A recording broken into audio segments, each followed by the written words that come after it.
What's up, G supporters? It is Gabe back with another video, and today I'll be walking through the process of making Back to the Future 6. As you know, I released Back to the Future 4 in May 2019. I released Back to the Future 5 in August 2020, and I was only going to make Back to the Future 6 if there is a huge demand for it down the road. And that did end up happening, thus creating the G Films Back to the Future trilogy. It all started in February 2021 when one of the members of my favorite YouTube channel started wearing my Back to the Future 5 shirt in much of their videos. He is known as Hyperfenton, who was on J-Stu at the time. I have been watching the channel since 2016, and I actually met Justin and Andrew, who made the channel, back in 2019. They had already subscribed to my channel, and when Hyper joined the team back in August 2020, they shared the channel to him, and they sat down and watched Back to the Future 5 together, and now Hyper cannot stop wearing my shirt.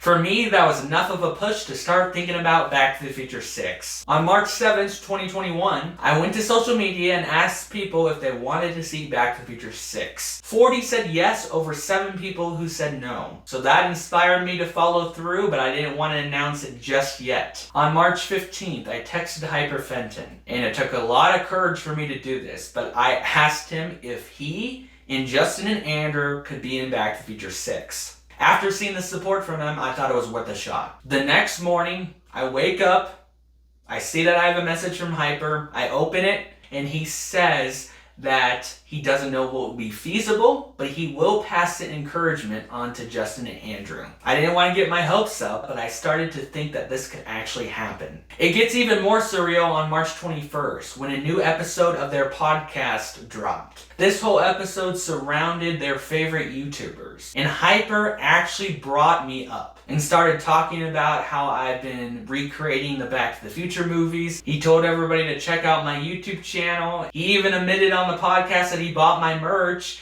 because their merch was in my merch. For people who don't know, the shirt that I wore for most of Back to the Future 5 was their Laugh Daily design. So when I was creating the shirt, the odds were pretty high that I would probably grab a screenshot from the movie, Photoshop it onto my shirt wearing Laugh Daily, although I didn't really think much about it. I was like, yeah, I love their channel. Obviously, I'm going to wear the shirt in the movie. But I had no idea that this was going to happen because of that. And then Hyper makes this surreal comment. Those are like actual YouTubers that make sense.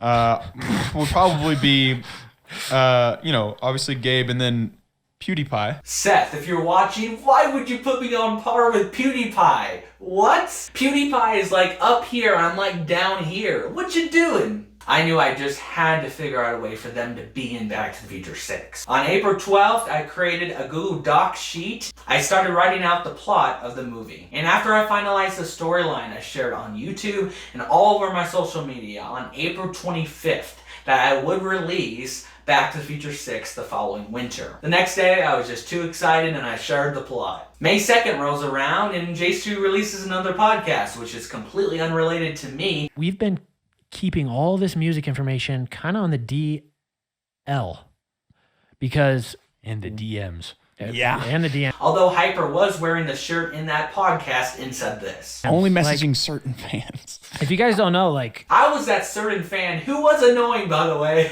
The next day, on May 3rd, I decided to start actually writing dialogue for the script. As I started to develop the script more, I really wanted to share more details about the possibility of J-Stu being in Back to the Future 6, but I knew I couldn't because I didn't want to get people's hopes up, but I did give a very subtle hint in the video where I took a quiz to figure out which YouTuber I most resemble. I had the TV in the background displaying a J-Stu video that Hyper wore my Back to the Future 5 shirt in. On May 22nd, I got confirmation from Hyper saying that he is down to be in the movie, although Justin and Andrew are still trying to figure out if they could. On June 6th, I ordered my brand new equipment to film the movie. And on June 19th, I did verbally tease in a video that I dropped that day that I was trying to get a group of popular YouTubers into Back to the Future 6 while they were playing on the screen behind me. June 28th rolls around and I send the script over to Hyper. He shares that information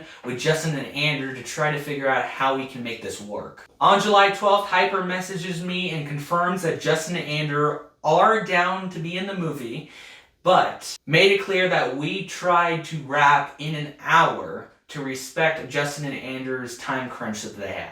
On July 19th, I tried to coordinate with Hyper to plan out how we were going to film inside this gas station because the original scene, they all worked there. But Hyper was straight with me and he told me that he just didn't have much time to coordinate with Justin and Andrew to go back and forth to plan this out to get permission from the gas station because they were preparing for the live show. So I decided to adjust the script at the last minute to make it so we could just go to the gas station, film, get done without having to interfere with anybody. July 22nd rolls around, the day of J Stu's live show.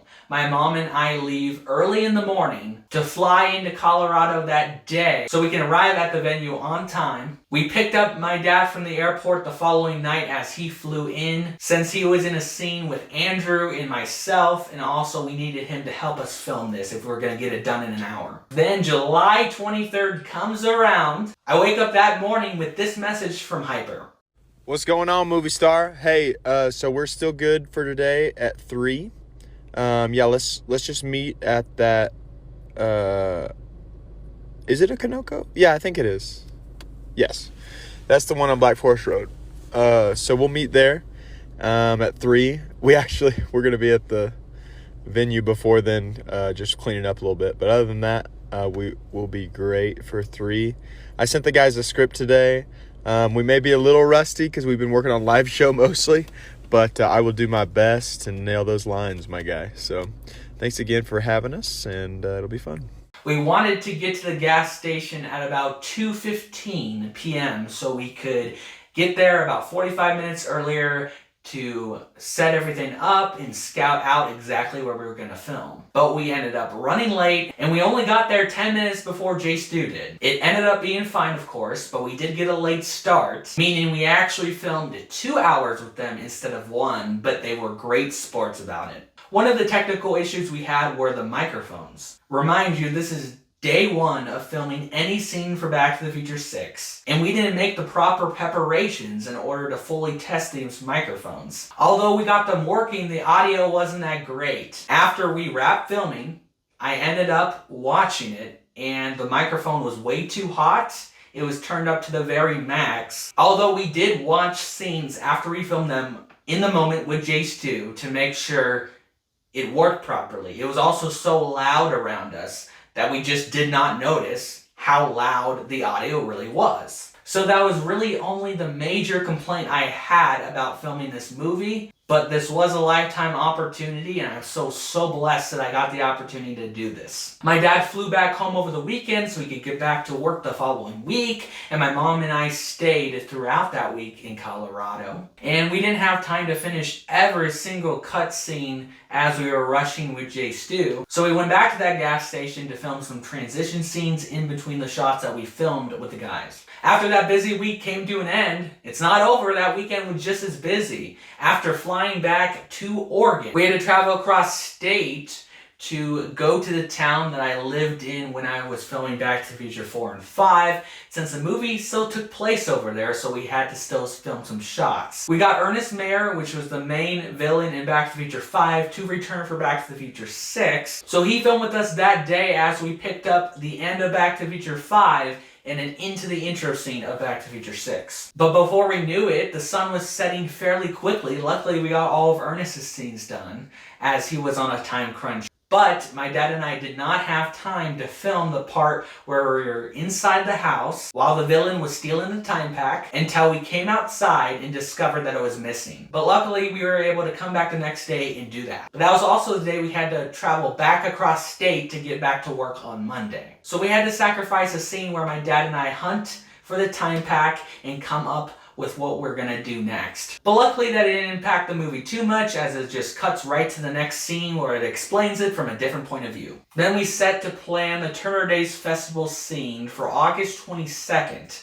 But that did not end up happening, as we had to postpone that scene quite a bit as COVID was ramping up in my area at the time. Then comes August 28th, where we had to travel back across state again to film at Rodney's farmhouse. But during that 5-hour road trip, my dad discovered that he forgot his jeans and his boots. So we actually went shopping and bought some jeans and boots that looked pretty similar to what he left at home. But of course, that delayed the start to filming. We met Ernest at the farmhouse that afternoon to film his 2004 scenes. We got all of his shots done except for the most important part, when he steals the time pack and changes history. The sun just set too quick, and funny enough, that was the one scene my dad was supposed to be in, meaning we bought the boots and pants for nothing. And then September comes around and we were planning for Ernest to stay with us for about a month at our place, since him and my dad were really good friends and we were going to do some epic filming for the movie. But week after week, that time frame kept postponing as Ernest was stuck at work. What we wanted to do is have Ernest stop at the farmhouse, meet us there, and film that final scene before he travels over to our place and stays with us. But he did not have the time, so we changed this scene from him stealing the time pack. He's about to time travel out of the timeline when Rodney jumps on the motorcycle and travels out of the timeline with him, to my dad entering the timeline, shooting him immediately, and then he travels out of the timeline. Since we did have one shot of Ernest falling over, we used that as a gunshot, instead of what it was supposed to be, him getting toppled over by the wind from Rodney traveling into the timeline. On September 21st, my parents took time out of their busy work schedule to travel across the state yet again with me, so we could film the scene of Rodney shooting Damien and him time traveling out of the timeline by placing gunpowder and igniting it on the ground. It was successful, and by the next weekend, on September 25th, Ernest was able to come out and join with us. But sadly, my dad woke up with a sore throat that morning and began to catch a fairly nasty cold. And we were planning to film with Ernest that weekend along with some of my friends surrounding the Turner Days Festival scene, but we had to put it off for a week. October 3rd comes around and it's starting to really look like fall across my area, but we filmed anyway.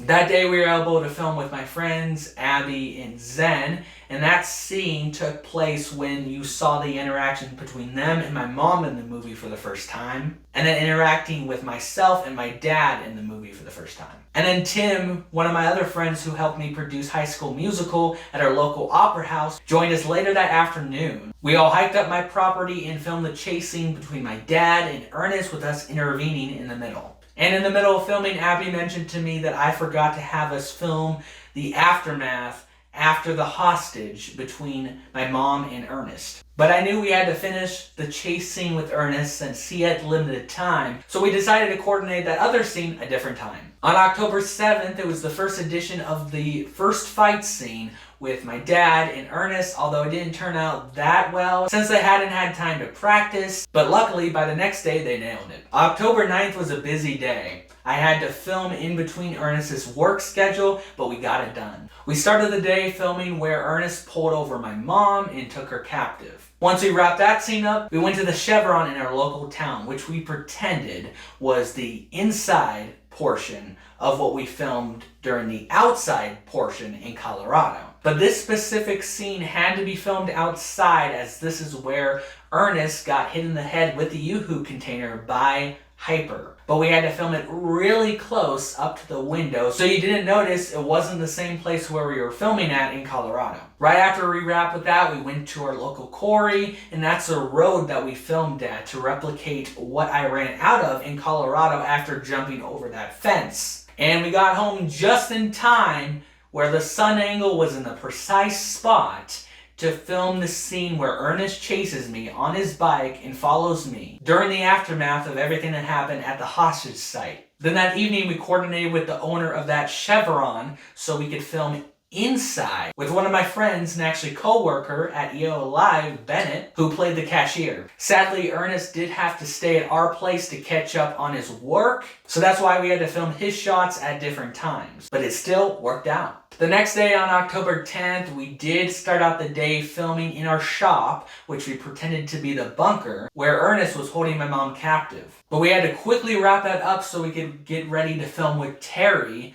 who is actually the artistic director at the Opera House where I produced High School Musical with Tim. In the movie, he played an additional villain who worked with Ernest's character in Back to the Future 6. It was a challenge finding a field to film with them in, since we had to match as much as possible to the original farmhouse, but we couldn't travel back over there since it was 5 hours away. We had only found that field the night before this day. That scene was actually the finale of the entire movie, and it did not turn out how I wanted it to because it was so rushed. But Ernest was on a time crunch and he started to not feel well, so we just had to wrap it. Sunset comes around and we head over to my studio to film in front of my green screen for the past and present scenes where you see the villains plotting in their secret lair in Area 51. I wanted to build or use some sort of really cool set, but we just ran out of time and I decided to green screen it. The next day on October 11th, Ernest was getting ready to leave as he had to cut his trip short. He did not have enough time to go back in the shop and film the scene where he threatens Rodney over the phone call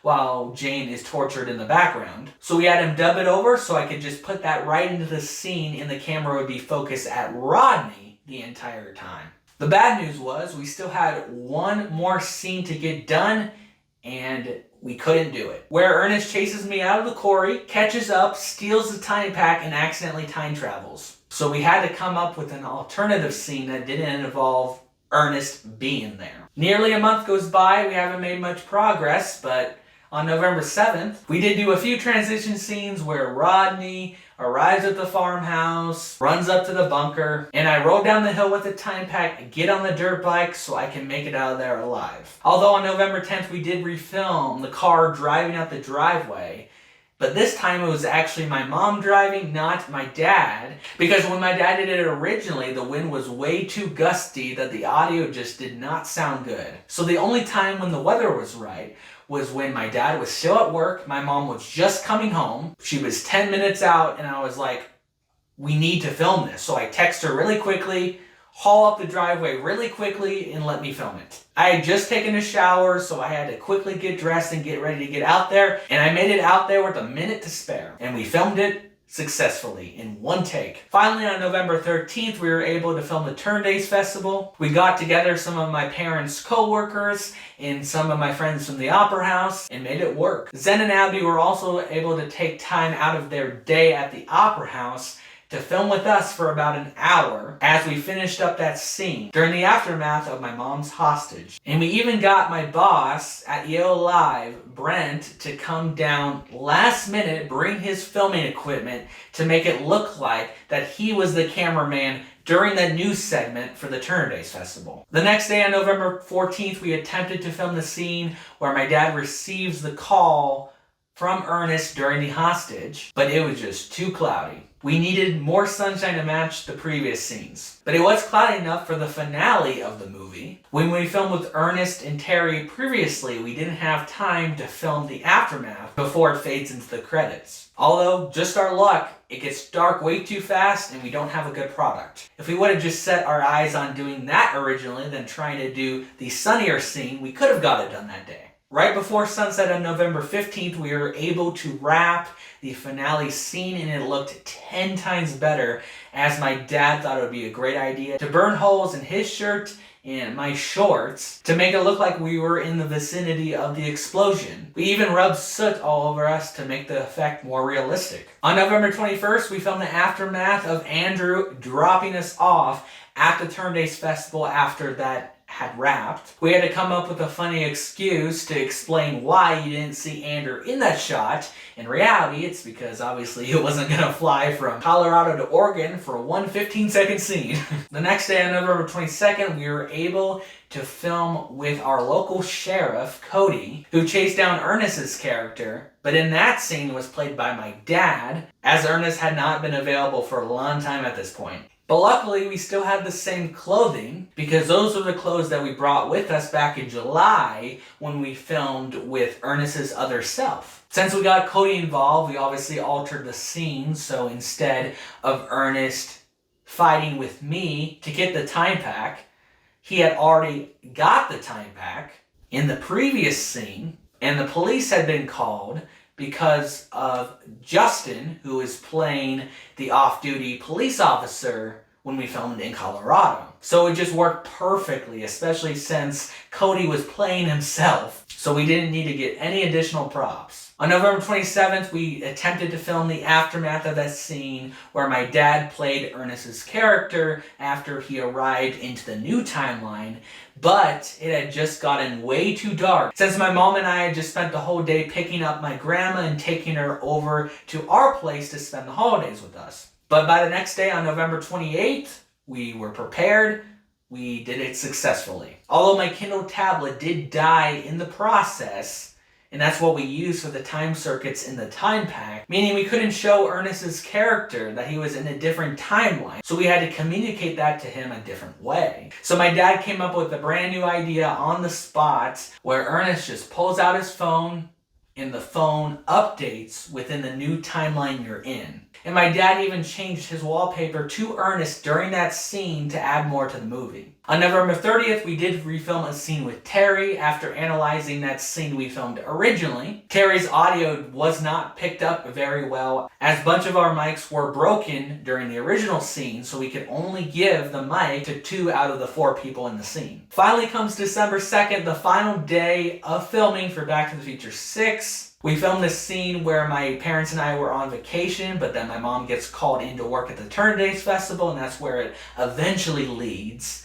to the hostage. We were originally going to film that in the hotel in Colorado, but we never got to it. It's funny how the first scene we were planning to film was actually the last scene. I also went in our front yard and did that fence jump to closely resemble the fence in Colorado, since I didn't have a good transition for that scene. And we went into our shop to use the bunker set for the last time for me discovering that my mom was shot. Then I stayed up late that night editing, but I knew I eventually had to cut it off by the time it got to 3 a.m. Needed to get sleep as I had to do my weather forecast the next day. So once I woke up on December 3rd, I quickly did that and then stayed up that entire night into my birthday on December 4th to pull off Back to the Future 6. I didn't get it scheduled to my YouTube channel until 9 a.m. on December 4th, just 3 hours before it was supposed to premiere. That was a close call, but I did it. I want to thank all of you for the support on this journey. It's crazy how something like Back to the Future 4 turned into something intentional and something that I have fun doing throughout this entire trilogy. I'll be now moving on to more original projects,